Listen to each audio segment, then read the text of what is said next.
Dear friends, आखिरकार खबरें आ ही गई हैं कि हुकूमत ने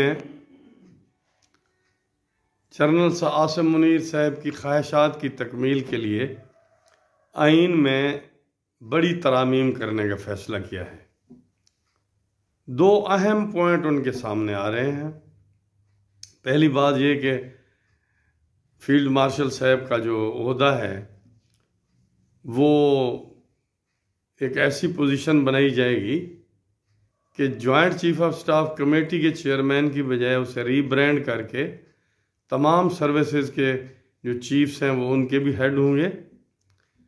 और यहाँ तक भी बात जा सकती है कि कहीं वो एक कॉन्स्टिट्यूशनल ओहदा बन जाए, यानी उनकी अपॉइंटमेंट तो प्राइम मिनिस्टर साहब कर पाएंगे लेकिन फिर उन्हें रिमूव नहीं किया जा सकेगा जब तक कि उनका टाइम मुकम्मल ना हो जाए। अब एक एग्जेक्टिव ओहदे को कॉन्स्टिट्यूशनल ओहदा बनाने से मालूम नहीं क्या हासिल करना चाहती है इस्टेब्लिशमेंट। पहले कौन सा पावर प्राइम मिनिस्टर के पास हैं और वो एक्सरसाइज कर रहे हैं, और फिर ये है कि अगर अपॉइंटिंग अथॉरिटी कार्रवाई नहीं कर सकती, अगर कोई जो साहब हेल्म अफेयर पे होंगे उनसे अगर कोई नेग्लिजेंस होती है, वो अगर किसी सेहत के हवाले से डिसेबल हो जाते हैं या कोई और वजूहात बनती हैं, तो क्या फिर प्राइम मिनिस्टर साहब या प्रेसिडेंट साहब जो भी अथॉरिटी होगी है तो वो उनको तब्दील भी नहीं कर सकते। ये गैर मुनासिब चेंज होगी। और दूसरी चीज़ जो की जा रही है वो कॉन्स्टिट्यूशनल कोर्ट। कॉन्स्टिट्यूशनल कोर्ट एक अच्छी चीज़ है लेकिन फिर सुप्रीम कोर्ट नहीं होनी चाहिए, क्योंकि सुप्रीम कोर्ट दुनिया में कहीं भी अपीलेट कोर्ट नहीं होती।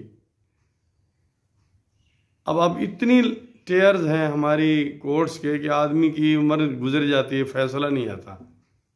तो ज़्यादातर फैसले तो डिस्ट्रिक्ट कोर्ट्स के लेवल पे आ जाने चाहिए, वहाँ रिफॉर्म होनी चाहिए। अपीलेट कोर्ट, हाई कोर्ट काफ़ी है। हर केस को सुप्रीम कोर्ट में जाना और फिर दो सुप्रीम कोर्ट्स, ये पहले आपके वसाइल कम है, आप अखराजात ही बढ़ा रहे हैं। फिर ये कि अच्छा हुआ कि NFC अवार्ड में तब्दीली नहीं आ रही पीपल्स पार्टी के बकौल। तो बकौल हमारी MQM के, भाई आपके पास इतने MNAs हैं, सेनेटर्स हैं, आप बल्दियाती कानून में तब्दील लाना चाहते थे, आप कहीं नज़र नहीं आ रहे। बिलावल भुट्टो से पूछा गया कि बल्दियात के हवाले से, तो उन्होंने कहा हमारे साथ तो हुकूमत ने बल्दियात के कानून में तब्दीली की कोई बात नहीं की, जबकि हमारी MQM कह रही थी कि हमारे से वादा किया गया है।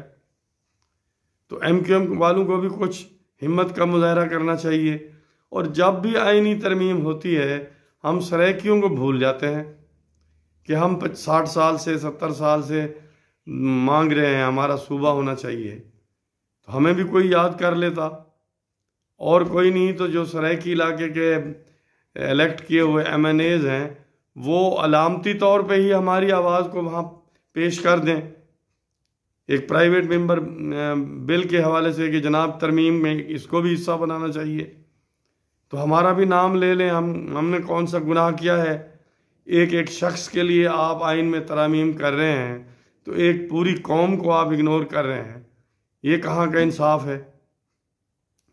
तो ये जो कुछ हो रहा है इससे जमहूरियत मजबूत नहीं होगी और जनरल साहब भी मजबूत नहीं होंगे। जनरल ज़िया ने अपना नाम आइन में लिखवा दिया था, तो फिर क्या हुआ? और मुशर्रफ साहब कौन सा जाना चाहते थे, उन्हें भी जाना पड़ा। अयूब खां कौन सा जाना चाहते थे, उन्हें भी जाना पड़ा। तो आखिर जाना पड़ता है, जाने के लिए जहन को तैयार रखना चाहिए। मुमलिकत का मफाद आगे रखें, ज़ाती और पर्सनल और पार्टी के मफाद से बाहर सोचें। और हमारी पंजाब हुकूमत का हाल ये है कि हमें बिलावल भुट्टो के थ्रू पता चला कि लॉर्ड मेयर लाहौर का ओहदा ही उसने ख़त्म कर दिया। मुस्लिम लीग ने तो कसम उठा रखी है कि जमहूरियत का बेड़ा ही गर्क करना है, यानी इलेक्शन बल्दियाती होंगे, गैर जमाती होंगे, और लॉर्ड मेयर का ओहदा जो लाहौर का है वो ख़त्म कर दिया, कहीं हम हार न जाए। हारना तो आखिर होता ही है, एक दिन हारने के लिए भी तैयार रहना चाहिए। Thank you very much.